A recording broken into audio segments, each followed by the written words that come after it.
인간의 한계에 도전하는 스포츠. 스포츠는 인류의 영원한 오락수단이자 도전의 장입니다. 그런데 단순히 몸을 단련시키고 몸으로 부딪히는 것이 스포츠의 전부는 아닙니다. 치밀하게 분석한 맞춤형 훈련부터 기록 계측까지 스포츠 전반에 숨어있는 과학의 비밀이 지금 밝혀집니다.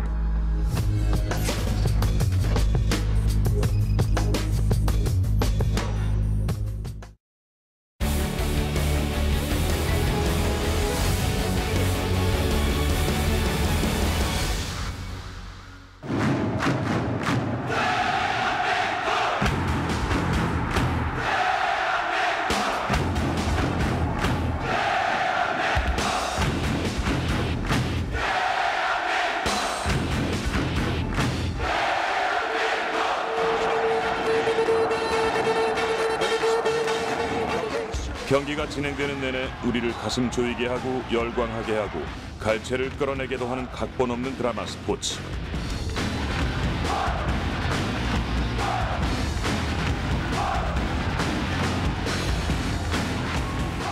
우리에게 그 어떤 것보다 환희와 감동을 선사하는 스포츠 속에는 알고 보면 수많은 과학적 원리가 숨어 있습니다.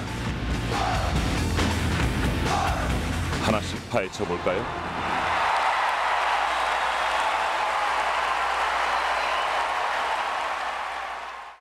스키가 아니라 스키 점프. 어때? 멋있지 않냐? 그치, 이렇게 또 넘어지진 않아. 먼저 스키 점프 국가대표 선수들의 감동 실화를 바탕으로 한 영화죠. 국가대표. 이 영화로 그간 소외됐던 스키 점프 종목에 대한 관심이 높아졌는데요. 인간 새처럼 하늘을 향해 힘차게 도약하는 스키 점프의 핵심 원리는 바로 양력. 양력은 유체 속의 물체가 수직 방향으로 받는 힘을 뜻하는데 이 힘은 높은 압력에서 낮은 압력 쪽으로 발생합니다. 유체에 닿은 물체를 밀어내리려는 힘에 대한 반작용으로 비행기의 날개가 이 힘을 이용해 비행기를 하늘에 띄우는 거죠.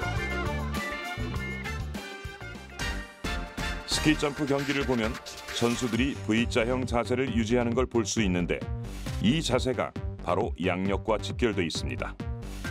양력은 힘을 받는 면적이 넓을수록 강하게 되는데 그래서 하늘을 날 때 11자 자세보다 단면적이 넓은 V자형 자세가 유리합니다. V자 자세일 때 양력이 최대 28%나 증가한다는 연구 결과도 나와 있죠. 양력을 활용해 하늘을 날기 위한 전제 조건은 속도입니다.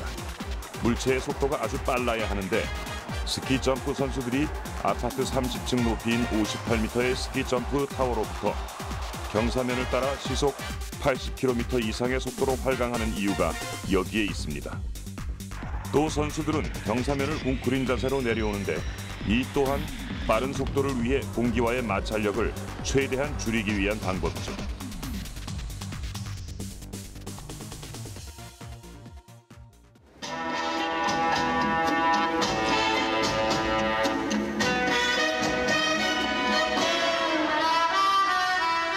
스포츠와 예술이 결합돼 은반 위의 예술이라 불리는 피겨스케이팅. 이 피겨스케이팅에도 과학적 원리는 숨어 있습니다. 선수가 얼음 위에서 만들어내는 몸짓 하나, 점프 하나에 물리 이론들이 생생하게 실현되기 때문입니다. 피겨스케이팅의 기술은 크게 스텝, 스핀, 점프의 세 가지로 나눌 수 있는데요. 특히 몸을 중심축으로 해 제자리에서 빙글빙글 도는 기술을 뜻하는 스핀을 보면 선수들이 처음에는 팔을 벌리고 천천히 회전을 하다가 안쪽으로 모으면서 회전 속도가 빨라지는 것을 알 수 있습니다. 이것은 각 운동량 보전 법칙의 결과로 팔을 벌려 각 운동량을 갖고 회전을 시작하다가 팔을 안으로 모으면 같은 각 운동량을 유지하기 위해 저절로 회전이 빨라질 수밖에 없는 원리입니다. 피겨스케이팅에서 가장 중요한 기술인 점프에서도 각 운동량 보전 법칙은 적용되죠. 공중에서 원하는 회전수를 다 채운 선수는 다시 팔다리를 펴서 회전을 거의 멈추게 할 수도 있는데요. 이것이 바로 착지할 때 선수가 팔과 다리를 다시 벌리는 이유입니다. 그런데 점프를 할 때 팔을 모으는 게 쉬운 건 아닙니다. 회전하는 동안에는 팔에 원심력이 작용하기 때문인데 이런 원심력이 중력의 4배까지 커지기 때문이죠. 점프 후 착지할 때도 두 발이 아닌 한 발로만 착지하는데 그 이유 역시 떨어질 때의 충격을 줄여주기 위한 겁니다. The next competitor, La prochaine patineuse. representing the Republic. 피겨 스케이팅에서 독보적 기량을 자랑하는 김연아 선수의 점프는 웬만한 남자 선수를 능가하는데요. 특히 김연아 선수의 점프는 다른 선수에 비해 비거리, 즉 도약 지점에서 착지까지의 이동 거리가 깁니다. 그 이유는 스케이팅 속도가 빠르기 때문이죠. 그런데 스케이팅 속도가 빠르면 점프할 때 큰 각 운동량을 만들어낼 수 있어서 회전 속도가 빨라집니다. 즉 여유 있는 회전수와 긴 비거리 등으로 높은 가산점을 얻는 김연아 선수의 점프는 전반적인 스케이팅 속도가 빠르다는 것과 밀접한 관계가 있습니다. 또 김연아 선수의 경우 다른 선수들보다 높이 점프하고 채공 시간도 월등히 긴데요. 그럼 비교해 볼까요? 몸이 훨씬 높이 떠 있는 것을 볼 수 있습니다. 자연히 채공 시간도 길겠죠. 그래서 시간을 측정해 봤습니다. 다른 선수에 비해 약 0.5초 더 채공 시간이 긴 것을 확인할 수 있습니다. 점프의 회전수는 이 채공 시간과 회전 속도에 비례하는데 그래서 김연아 선수는 다른 선수보다 여유 있는 회전수를 기록할 수 있는 것이죠.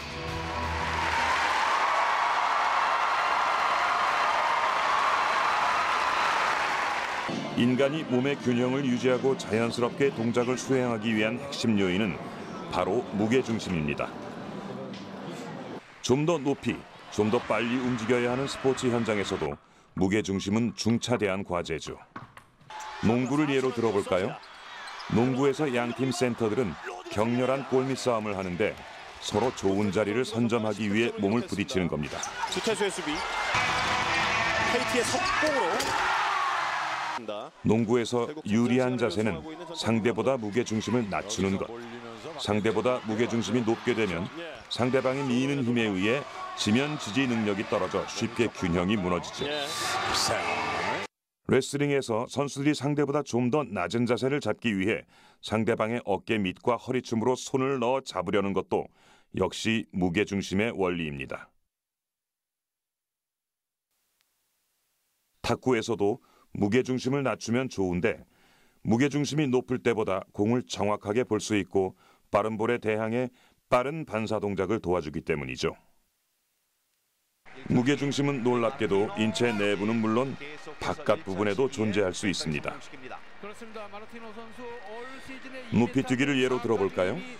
선수들은 바를 넘을 때 허리를 활처럼 휘어서 넘는데 이때 무게중심은 신체 내부가 아닌 허리 밑부분의 허공, 즉 인체 밖에 존재하게 됩니다. 1968년 멕시코 올림픽 높이뛰기 결승전 2.24m의 기록으로 금메달을 획득한 딕 포스베리가 허리를 뒤로 젖히고 넘는 배면뛰기 기술을 최초로 시도했는데 당시로서는 꽤 혁신적이었습니다.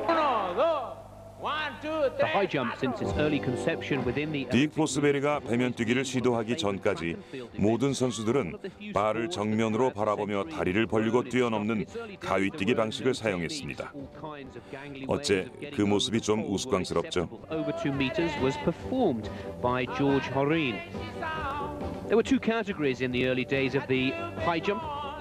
그런데 포스베리가 배면뛰기 기술로 세계 신기록을 세우며 우승한 후 모든 선수들이 그를 따라 배면뛰기를 시도하게 됐다고 합니다. 무게중심이 신체 밖에 존재하는 배면뛰기는 그래서 신체의 한계보다 최대 10cm까지 더 높게 뛰게 합니다. 몸을 휘어서 만들어진 높이만큼 더 높게 해 발을 넘을 수 있게 하는 거죠.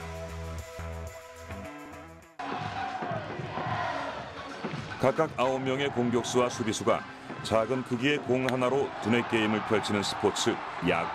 던지고 치고 달리고 받는 과정 속에 숨어있는 물리학은 신비롭기까지 합니다. 승리를 위해선 투수가 잘 던져야 하기 때문에 야구는 이른바 투수 노름이라고도 불리는데요. 투수의 경기력에 직접적 영향을 주는 것이 바로 야구공 속에 숨은 과학적 원리입니다. 둥근 타원 형태로 두 쪽의 가죽이 108개의 굵은 실로 꿰매져 있는 야구공. 야구공에 이 솔기가 없다면 어떻게 될까요? 일단 실밥이 없다고 되면 이렇게 걸리는 게 없으니까 투수가 스피드나 변화구나 브레이킹이 좀 없어지고 그다음에 투수의 컨트롤이 없어지기 때문에 실밥의 중요성을 많이 느낍니다. 맞습니다. 투수는 야구공의 이 솔기 때문에 여러 가지 기술을 사용할 수 있는 것이죠. 이 실밥을 가지고 야구 선수 투수가 마찰력을 의해서 회전수를 조절을 합니다. 그러면 공이 날아가면서 유체력에 의해서 이 실밥의 회전수에 따라서 양력과 항력을 받게 되는데요. 이거의 영향에 의해서 회전수가 많아지면 그 공이 커브볼이나 이런 것들이 이제 일어나는데요. 이러한 원리를 마그누스 효과라고 합니다. 그래서 어떤 면에서 보면 투수에서는 가장 필요한 그게 바로 솔기 부분이죠. 그래서 투수가 공을 보면서 야구 잘 보시면 만지다가 마음에 안 들면 바꾸죠. 그게 이제 저희 솔기가 뭐 찢어졌거나 뭔가 험이 생기면 자기의 형태에 안 맞기 때문에 공을 이제 바꾸는 거거든요. 야구에서는 득점을 좌우하는 타자도 투수 못지않게 중요합니다. 그런데 투수가 공을 던진 후 타자가 구질을 선택하고 판단해서 타격하는 시간이 실제 얼마나 되는지 아십니까? 공이 150km 속도에서 공 포수까지의 거리가 도달하는 시간이 약 한 0.38초에서 4초 정도 사이에 이제 도달한다고 보시면 되는데요. 그러면 타자가 사실은 이 공을 던지기 시작하면서 그걸 내에서 판단하는 시기가 0.2초 안에 그걸 판단하게 되어 있습니다. 판단하고 다시 명령을 해서 치는 도중인데 우리가 왜 눈 깜빡하면 공을 놓친다는 말이 있지 않습니까? 사실은 눈이 깜빡하는 시간은 약 0.4초거든요. 그러니까 공이 도달하는 시간이 0.4초에 도달을 하기 때문에 눈 깜빡해버리면 공을 놓쳐버리는 순간이 되는 거죠. 타격에도 여러 가지 역학적 원리가 숨어 있습니다. 첫 번째, 각운동량의 전이입니다. 우리가 누워있을 때 다리를 번쩍 들었다 내려주면 쉽게 일어날 수 있는 원리를 말하는데요. 야구도 마찬가지입니다. 타자가 서 있는 상태에서 그대로 히팅을 치지를 않죠. 다리를 들어서 앞쪽으로 나가면서 선형 병진 운동을 하면서 그때부터 임팩트 들어가면서 회전 운동이 일어납니다. 그래서 하지 분절과 상지 분절의 여기 에너지를 상지 분절을 연결해서 배트까지 연결해주는 이 각운동량의 전이를 효율적으로 잘 해야지만 이런 것들 잘하는 선수들은 우수한 타격자라고 보시면 되겠죠. 두 번째, 채찍의 원리입니다. 타자는 공을 단순히 팔의 힘만 이용해서 치는 것이 아닙니다. 골반의 회전, 몸통, 어깨 관절, 손의 에너지가 배트까지 연결되는데요. 작은 힘이 웨이브를 타면서 끝부분에 큰 힘이 발생하는 채찍처럼 야구도 동일한 원리가 적용되는 겁니다. 세 번째, V 포지션입니다. 타자는 타격 시 양팔의 겨드랑이가 떨어지지 않는 상태로 V 포지션을 만들어야 하는데 이렇게 배트와 투구의 궤적이 만나는 면이 넓어야 공을 정확하게 맞힐 확률이 높아지기 때문이죠. 홈런에도 과학 원리는 있습니다. 보통 홈런의 숨은 과학 원리 같은 경우에는 빠른 공일수록 우리가 배트 스피드가 강하면 그만큼 작용 반작용의 원리에 의해서요. 내가 예를 들어서 150km의 속도가 날라오는 힘이 있을 거 아닙니까? 그러면 갖다 대기만 해도 사실은 치지 않고 갖다 대면 그 150km가 그대로 반작용에 의해서 튕겨 나가게 되어 있어요. 근데 여기서 배트 스피드가 더 빠르게 속도가 더 빠르게 해주면 가속도가 더 발생이 되겠죠. 우리가 공을 칠 때 약간 배트에서 약 한 7mm 정도 이하로 쳐주면 이게 백스핀을 먹기 때문에 공은 더 멀리 높게 보낼 수 있는 원리가 숨어 있죠. 그래서 야구를 칠 때는 배트 스피드와 공의 임팩트 지점을 약간 아래쪽으로 쳐주는 것이 험능성 타구를 치기엔 유리하다고 보시면 됩니다. 네. 스포츠 종목 자체뿐만 아니라 장비에도 과학은 밀접하게 연관돼 있습니다. 신소재, 신기술을 도입한 첨단 스포츠 장비는 선수들에게 날개를 달아주었고 덕분에 선수들은 세계 신기록 경신에 박차를 가할 수 있었죠. 0.01초 단축도 쉽지 않은 단거리 스피드 스케이팅에서 연이은 신기록 수립을 해 세계 최고의 빙속 여제로 불리는 이상화 선수.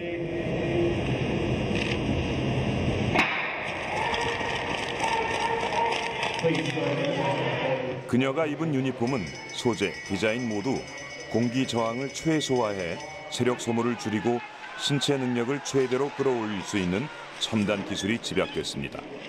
깃털처럼 가벼운 건 기본이죠.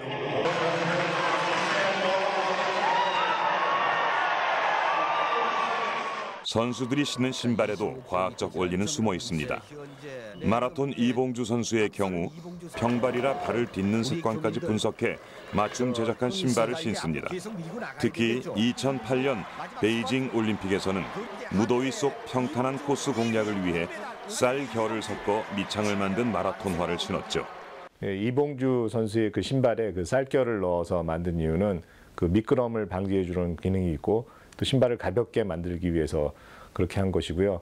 그 역도 선수의 그 신발인 경우에는 그 밑창에다 딱딱한 나무를 대는데 그렇게 하는 이유는 그 역기를 들어올릴 경우 그 하중이 굉장히 많이 걸리게 돼서 그 쿠션이 있는 신발을 신게 될 경우에 자세 조절이라든가 그 밸런스 유지에 문제가 생기기 때문입니다.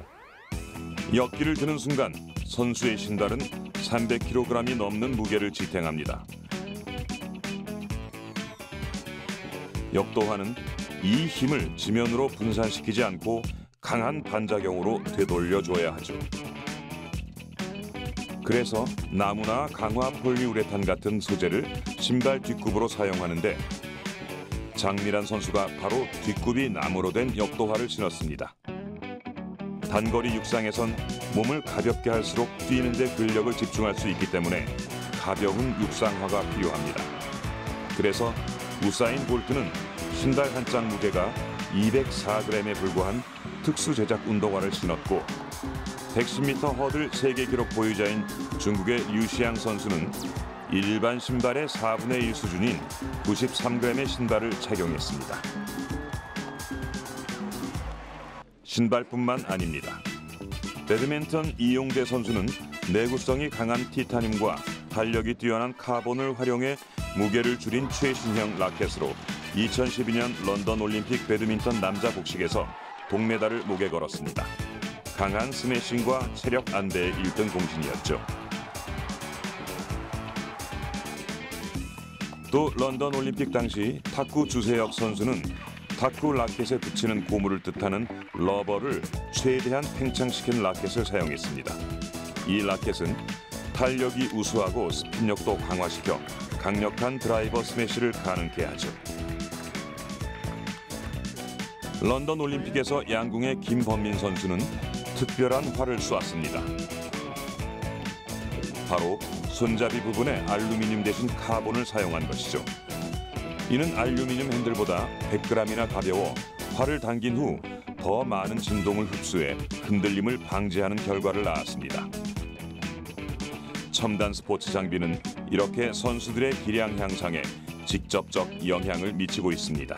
일 영어로는 워크라고 그러는데 이걸 더한다는 것은 그 저희가 더 높이 뛰거나 더 빨리 달리거나 아니면 더 멀리 뛰거나 이런 것들인데 그 저희가 스포츠에서의 그 장비 과학은 이 일과 관련돼서 그 우리가 낭비되는 에너지를 그 최소화하고 또 우리 몸이라든가 아니면은 장비에 저장됐다가 다시 반환되는 에너지를 극대화시키고 또한 우리 근육에서 발휘하는 힘을 그 최적화하기 위한 그런 기술들이 적용되고 있습니다.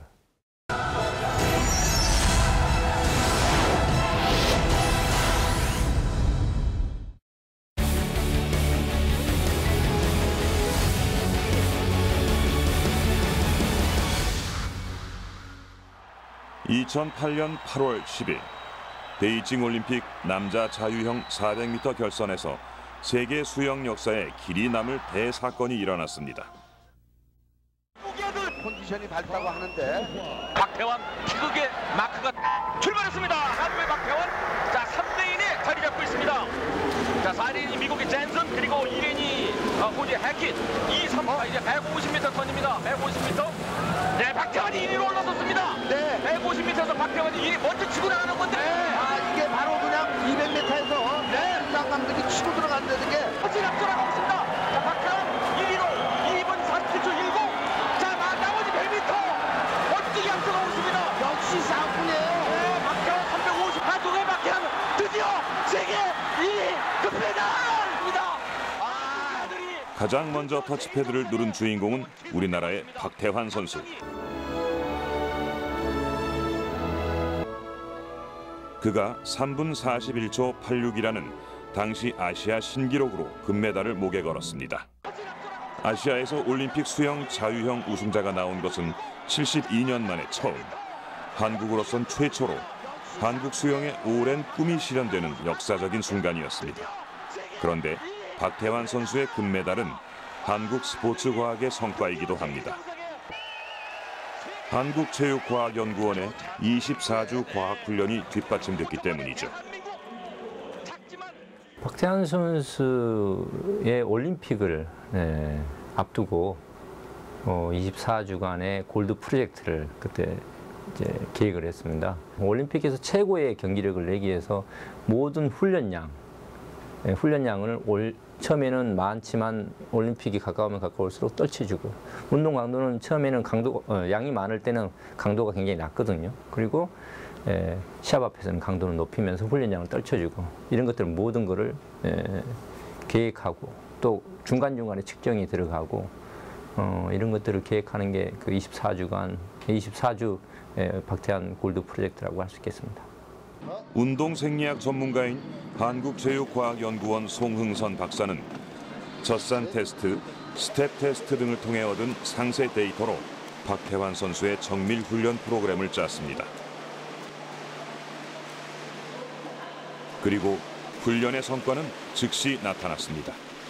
올림픽 전 2008년 4월 동아수영대회에서 박태환 선수가 자유형 400m와 200m에서 아시아 신기록을 달성한 것이죠. 영법이라든가 체력 측정했을 때 그때 이제 우리는 뭐 2차 방정식 같이 어떤 인터벌 기록이 어느 정도 나오면 당신 기록이 얼마 나온다. 이런 거를 계속 측정을 했기 때문에 자신감이 굉장히 올라갔죠.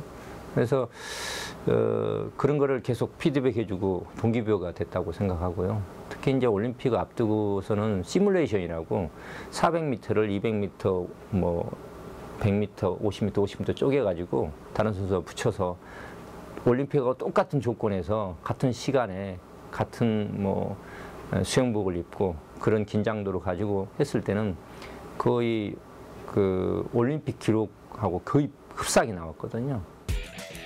특히 송홍선 박사가 직접 아이디어를 낸 실시간 이동속도 측정 장치가 질팔했습니다. 이는 박태환 선수의 허리에 줄을 연결하고 카메라도 설치해 그가 앞으로 나아갈 때 손동작과 발동작의 시간과 속도가 컴퓨터 모니터에 실시간으로 나타나도록 한 것이죠.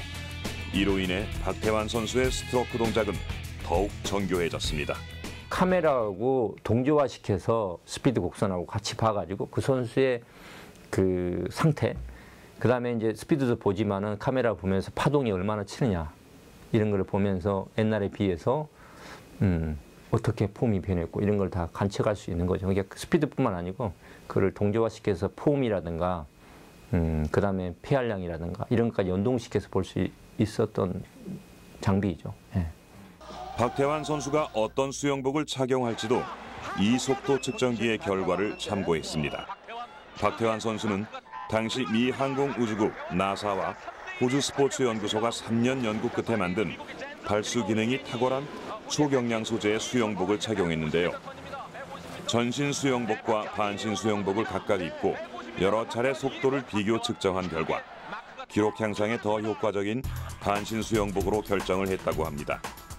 박태환 선수의 금메달 뒤에는 한국체육과학연구원의 공이 컸던 거죠. 박태환 선수뿐만 아닙니다. 선수들의 훈련이 점점 과학화되는 가운데 한국체육과학연구원은 지난 1980년 개원 이후 국가대표 선수들의 과학적 훈련을 지원하는 조력자 역할을 톡톡히 하고 있습니다.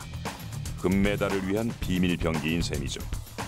특히 기록 관리, 기술 지원, 심리 지원, 체력 지원을 통해 태극천사들의 훈련을 돕고 있는데 이는 우리나라를 세계 10대 스포츠 강국으로 자리매김하는데 큰 역할을 했습니다. 한 약 600칼로리 정도 되는 3시간. 시작. 세대. 너만 더. 계속 돌려주세요. 너만 더. 떨어지면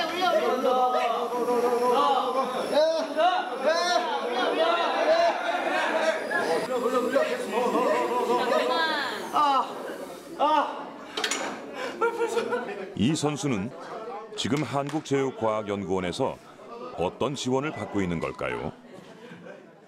골프 선수들 남녀 국가대표 선수들이고요. 내년 인천 아시안 게임을 성공적으로 준비하기 위해서 체계적이고 과학적인 훈련이 굉장히 중요한데요. 그런 훈련을 대비해서 선수들의 어떤 전문 체력 수준이 어느 정도 되는지 지금 평가하는 것입니다. 심폐 능력, 근력, 유연성, 근 파워, 근 지구력 등 선수들의 기량 향상을 위한 체계적인 체력 측정이 이루어지는 체력 지원이 진행되는 모습입니다. 태릉 선수촌에 입촌한 국가대표 선수들은 모두 한국체육과학연구원에서 정기적으로 체력 측정을 하죠. 그리고 이를 통해 도출된 데이터는 기존 데이터와 비교 후 선수들에게 걸맞는 훈련 방법 제시로 이어집니다.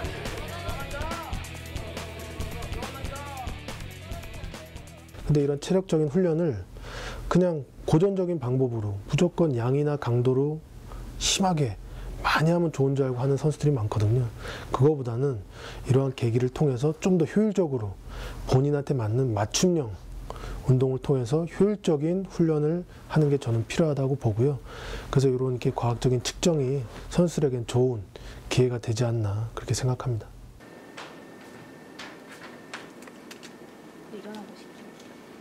같은 시각 한국체육과학연구원의 또 다른 연구실에서는 의문의 실험이 진행 중입니다.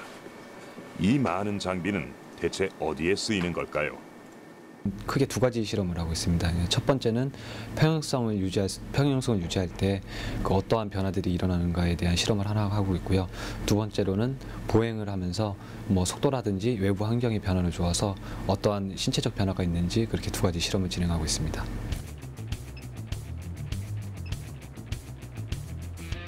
근육, 발의 압력 등의 변화를 통해 인간이 평행을 유지하는 원리를 밝히는 이 실험 역시 선수들의 기량 향상에 도움이 되고자 하는 한국체육과학연구원의 과학적 노력 가운데 하나입니다. 여러 스포츠 환경에서 특히 뭐 체조라든지 그런 종목들 있잖아요. 예, 체조라든지 아니면은 뭐 무거운 거를 들어야 되는 종목들, 그럴 때 좌우 밸런스가 굉장히 중요하거든요. 예, 그런데 뭐 직접적으로 영향을 미치는 건 아니지만 그래도 간접적으로 크게 도움이 될 수 있는 실험이라고 생각합니다. 양학선 2012년 8월 6일 런던 올림픽 기계체조 남자 도마 결선. 한국 체조 사상 첫 올림픽 금메달이 나왔습니다.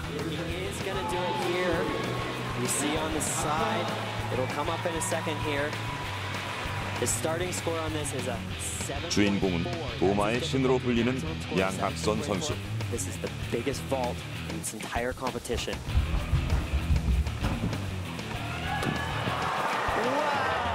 그가 금메달을 목에 걸 수 있었던 건 견존하는 최고 난도의 기술 양학선 때문이었습니다.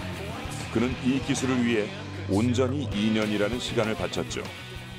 세계에서 양학선 선수만 할 수 있는 유일한 기술이고요. 그 기술은 그 기존에 있던 여투, 여홍철 선수가 했던 여투에서 180도, 즉 반바퀴 더 도는 기술입니다. 즉 기존에 있던 기술은 도마를 보고 착지하는 반면에 지금 그 양학선 신기술, 양가선 기술 같은 경우는 도마를 등지고 착지하기 때문에 그만큼 이 균형 잡기가 어렵고 착지가 월등히 좀 어렵다고 볼 수 있죠. 그래서 공중에서 2바퀴 반 도는 거랑 3바퀴 도는 거랑의 차이가 착지할 때 그런 충격력도 엄청나게 차이가 납니다. 다른 선수들보다 어깨가 좁아 양팔을 밀착시키면 뛰어난 회전력이 나오는 양학선 선수. 그래서 양학선 선수의 몸은 도마의 가장 이상적인 체형이라고 합니다. 도마 종목에 최적화된 몸과 함께 기술 양학선의 탄생에는 첨단 시뮬레이터의 공이 컸습니다.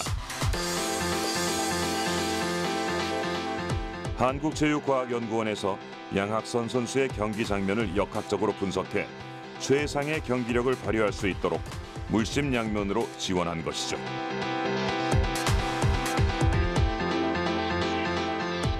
특히 이제 이 양학선 신기술을 좀 더 신기술을 접목하는 데 있어서 또 결정적인 역할이 저희 그 연구원에 그 고속 카메라가 처음으로 들어왔습니다. 그래서 초당 만찬까지 찍을 수 있는 카메라가 들어왔기 때문에 그 세대가 들어와서 그것을 처음으로 접목해서 연구한 게 바로 양학선 기술이라고 볼 수가 있습니다. 유럽에서도 체조 종목의 기술 분석을 하고 있지만 우리나라처럼 밀착형으로 지원하는 경우는 드물다고 합니다. 그만큼 선수들의 과학적 훈련을 이끌어내는 한국체육과학연구원의 역할은 선구적이라고 할 수 있습니다. 재밌는 게 이 지도자의 이 감이랑 이런 과학적인 이런 측정, 즉 기초 체력부터 전문 체력 측정 결과가 일치하다는 겁니다.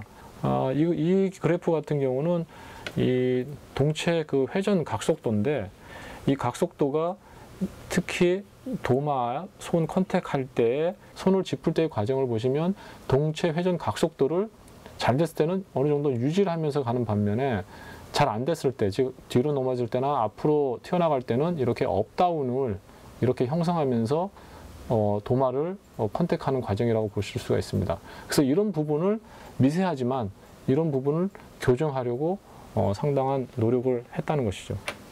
그래서 이러한 이 정량적인 데이터를 지도자와 선수에게 제공하고 개선을 통해서 훈련에 임했던 그러한 결과라고 볼 수가 있습니다. 아시안게임, 세계선수권대회, 올림픽에서 모두 금메달을 획득한 양학선 선수. 그는 지금 새로운 기술에 도전하는 중입니다. 약 한 달 뒤 2월 7일 개막하는 소치 동계올림픽에서도 한국체육과학연구원의 금메달 프로젝트는 계속됩니다. 2명 또는 4명의 선수가 방향을 조종할 수 있는 썰매를 타고 눈과 얼음으로 만든 트랙을 활주하는 경기죠. 봅슬레이. 한국체육과학연구원은 출발 구간에서 푸시바에 가해지는 힘 측정 장비 개발 연구라는 과제로 봅슬레이 대표팀의 기록 향상에 일조하고 있습니다. 발을 맞춰서 속썰매를 한꺼번에 이제 잘 밀 수 있는 방법을 찾아보는 과정에서 그러면 일단은 먼저 선수들이 썰매를 지금 어떻게 밀고 있는지 한번 좀 파악을 해보자 그래서 저희가 이제 올해 그래서 연습용 썰매 하나 만들고 거기다가 힘을 측정할 수 있는 장치를 달았어요. 그래서 선수들이 그 썰매를 밀 때 각각 선수들이 미는 썰매를 미는 힘의 방향, 즉 이게 썰매를 앞으로 미는지 밑으로 미는지를 다 저희가 측정할 수 있는 장비를 만들어서 그걸 지금 분석하는 데 사용하고 있습니다. 또 얼음 위의 체스 경기라고 불리는 종목이죠. 여자 컬링 대표팀도 지원하고 있는데요. 이게 얼음 위에서 결국 얼음 위에서 마찰 계수를 어떻게 변화시키느냐의 그 문제로 이제 결론이 나는데 그 부분이 상당히 어려워요. 이게 연구를 여러분들 하셨는데 이게 가장 기초적인 사항인 것 같으면서도 좀 복잡해서 쉽게 말하면 얼음, 여러분들 생각하시는 얼음은 다 얼음이라고 생각하는데 이게 얼음이 아니에요. 얼음 위에 약간 물이 생깁니다. 그래서 그렇기 때문에 스위핑을 어떤 패턴을 하냐에 따라서 그 스톤이 전진하는 속도나 나가는 거리를 조절할 수 있고요. 또 하나는 이제 스톤 진행 방향이 어느 면을 스위핑하냐에 따라서 그 스톤 자체에 회전을 줄 수도 있고요. 굉장히 복잡해집니다. 열악한 환경에도 불구하고 26회 동계 유니버시아드 대회에서 은메달을 획득한 여자 컬링 대표팀. 한국체육과학연구원의 든든한 지원과 우리 선수들의 실력이라면 소치 동계올림픽에서도 좋은 결과를 기대해도 좋겠죠. 이 밖에도 한국체육과학연구원은 2010년 밴쿠버 동계올림픽에 이어 이번 소치 동계올림픽에서도 금메달에 도전하는 빙속 삼총사죠.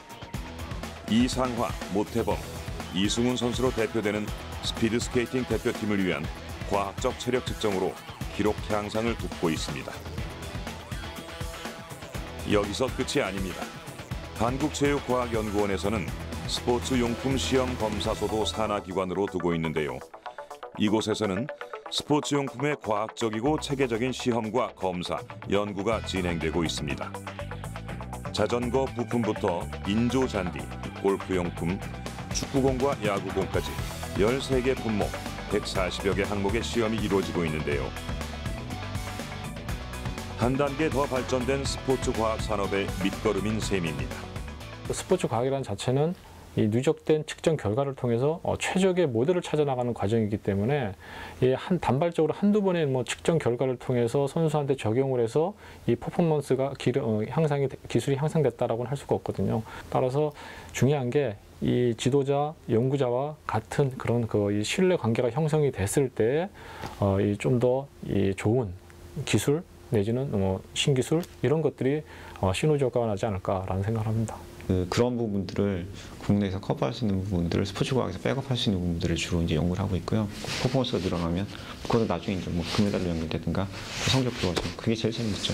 실제 실제 선수들한테 보여주는 것도 중요하고 보고 또 피드백을 줄 수 있으니까 효과적으로 이제 훈련할 수 있는 계기를 만들어주니까 그게 훨씬 재밌습니다.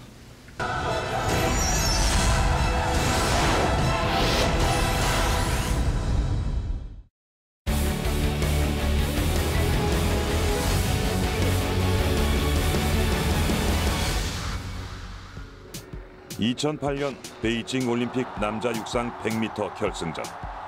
금메달을 차지한 자메이카의 우사인 볼트를 제외한 모든 선수들이 동시에 골인하는 진귀한 장면이 연출됐습니다. 사람의 눈으로는 도저히 판가름할 수 없는 승부. 하지만 사진 판독이라면 가능합니다.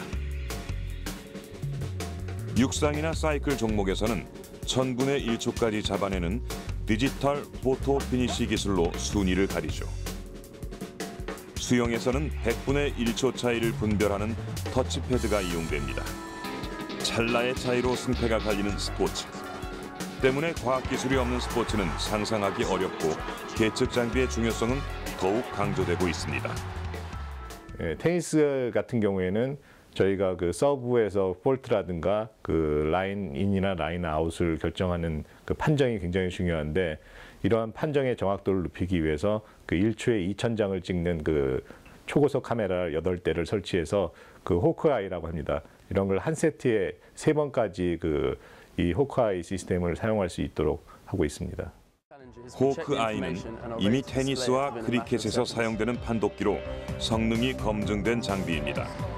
카메라로 공의 궤적을 추적해 공이 골라인을 넘어가면 몇 초 안에 심판에게 신호를 보내는 시스템이죠.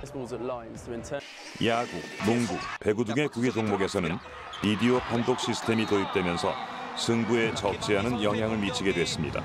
그대로 나갔다고 지금 사인이 나오니까 자 김효환 선수의 손끝이 약간 흔들리는 것 같기도 하고 말이죠. 비디오 판독 결과 터치아웃으로 판독되었습니다. 네. 브라카웃됐다고 판독이 되면서 20대 20 동점이 됐습니다. 실제로 오심 한 번으로 승부가 뒤바뀌는 경우도 종종 있었기 때문에 비디오 판독 시스템은 심판들에게도 오심에 대한 부담을 덜어주었죠. 빠른 스피드를 즐기거나 다수의 선수들이 참가하는 경기의 경우 치입 시스템을 이용한 계측 장비가 유용하게 쓰이는데요. 사이클을 예로 들면 출발한 선수들이 결승선을 지남과 동시에 모든 선수들의 데이터가 올라오게 됩니다. 전광판과 스코어보드를 통해 각 선수별로 남은 트랙에 대한 확인도 가능하다고 하죠. 뿐만 아니라 선수들의 동작을 입체적으로 분석해 운동 능력의 변화를 분석하고 운동 성능과 처방 효과를 객관적 자료화할 수 있는 3차원 동작 분석기도 국내 기술로 탄생했습니다. 1차적으로 이제 동작 분석의 그 목표는 그 동작의 측정에 있습니다. 그 아주 정밀한 동작의 측정에 있는데 저희는 주로 이제 거기서 한 단계 더 들어가서 이 동작에서 우리가 보통 이제 눈으로 볼 수 없는 외형적으로 나타나지 않는 그런 정보들을 좀 더 심층적인 그 분석 방법을 동원해서 중요한 정보를 찾아내는 그런 작업을 하고 있습니다. 시뮬레이터에서 계측 장비에 이르기까지 첨단 장비의 격전장이 된 스포츠 현장. 선수는 물론 심판, 스포츠를 즐기는 관중들에게도 긍정적 효과를 불러일으켰습니다. 기록 측정 기술의 발달로 오심의 가능성은 줄었고 이로 인해 승패는 보다 명확해졌으며 시뮬레이터의 발달로 선수들은 자신의 능력을 체계적으로 한 단계 더 끌어올릴 수 있게 됐기 때문이죠. 이 모든 것이 과학기술의 발달로 비롯된 것입니다. 선수들이 수없이 흘린 땀과 눈물로 일궈내는 감동의 드라마 스포츠. 그 속에 숨어있는 신비한 과학 원리와 보이지 않은 곳에서 뒷받침하는 첨단 과학기술. 앞으로는 신기록을 위해 달리는 우리 선수들의 멋진 경기 속에 숨어있는 과학의 힘을 찾아보는 건 어떨까요? 그것이 바로 21세기 스포츠를 즐기는 또 하나의 방법이기 때문입니다.